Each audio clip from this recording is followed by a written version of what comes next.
Next guest has come back to America from Germany to promote her new book, Death of Assassin, a riveting true crime story that captures one of Germany's most unusual and historic crimes. And we welcome author and former prosecutor Anne-Marie Ackerman to Virginia this morning. Hey, congratulations on the book, Anne-Marie. It is an absolute pleasure. Thank you, and thank you for having me. Welcome to the United States. I think this might be one of our first international authors here on the show, so we appreciate that.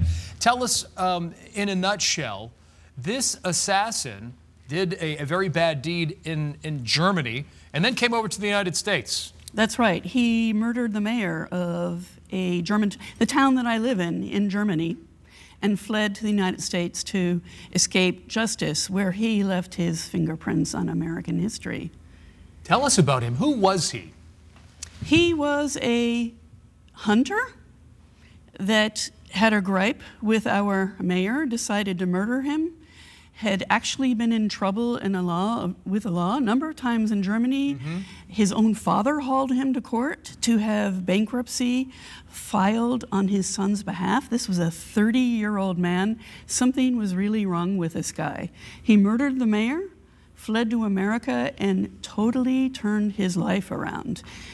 Ended up joining the army in the Mexican-American War and became the first soldier to die defending Robert E. Lee. This is in the Mexican-American War.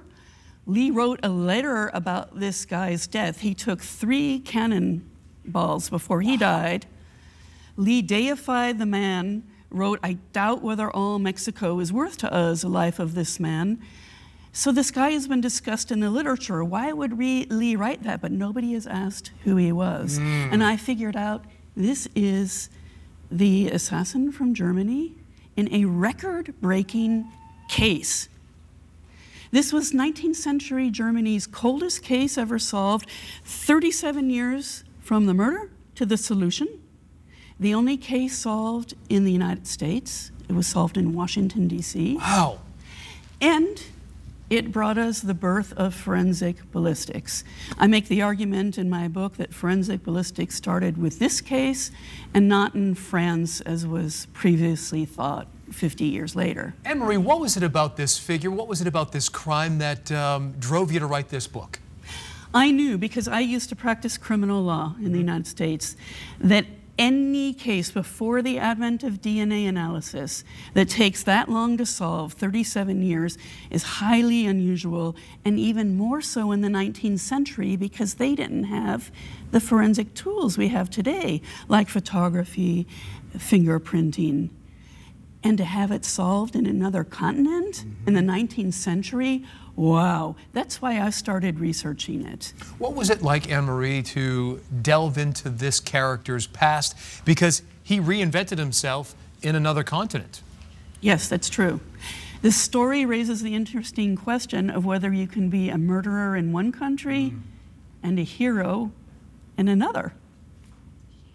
Tell us about when you finally put the last cross in that T and the dot on that I. What was that like for you as an author? I would say the most surprising moment, there were 2.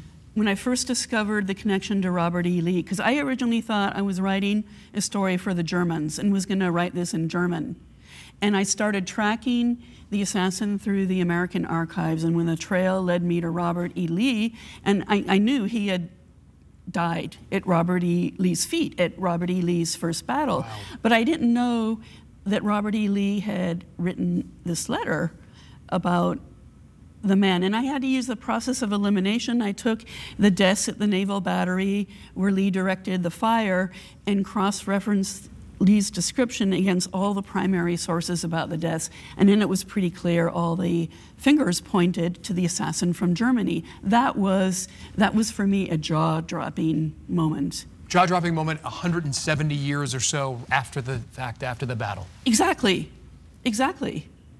And now even Germans are interested in reading about this case. What's so cool about this case is it gives me the chance to tell some American history in a true crime format, an international true crime format. Let me tell you something, it's better than fiction. Anne-Marie, thank you so much. We appreciate it. Sure. Congratulations on the book and telling history. Love it.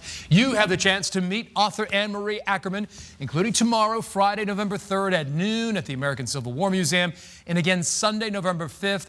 That is at the National Museum of the Civil War Soldier right there in Petersburg. Fabulous venue. The book signing begins at 1 o'clock. WTVR.com/VTM is where you'll find all the information to this gal's book and where you can see her. Anne-Marie, thank you so much. It is an absolute pleasure. Congratulations.